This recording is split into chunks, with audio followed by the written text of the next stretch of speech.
Hello बच्चों, let's see the question. And here the question says that the ecology takes in account.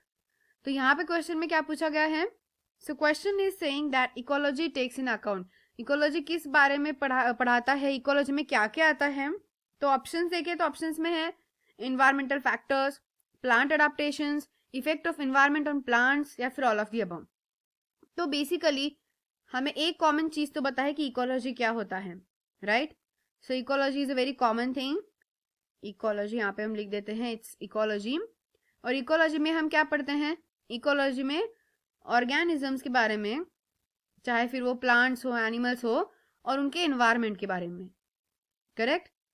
ये simple study होता है ecology में, environment. सो यहाँ पे हम ये स्टडी करते हैं कि ऑर्गेनिज्म और उनके इन्वायरमेंटल फैक्टर्स या इन्वायरमेंटल कंडीशन, सारी चीजों के बारे में हम पढ़ते हैं. उनका एनवायरमेंट कैसा है, अडाप्टेशंस कैसे हैं, वो उस एरिया में कैसे रहते हैं ऑर्गेनिज्म पर्टिकुलर, चाहे वो प्लांट हो या एनिमल हो, और एनवायरमेंट का उन एनिमल्स पे क्या इफेक्ट होता है या फिर ऑर्गेनिजम्स पे क्या इफेक्ट होता है, और उन ऑर्गेनिजम्स का एनवायरमेंट में क्या इफेक्ट होता है. That is the vice versa thing.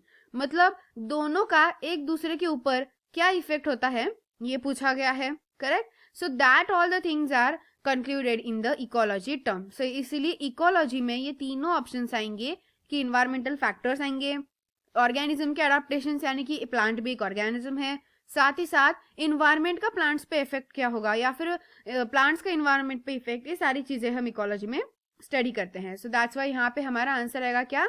Option number D will be the correct answer for this question. I hope you got the answer very well. Thank you and all the best.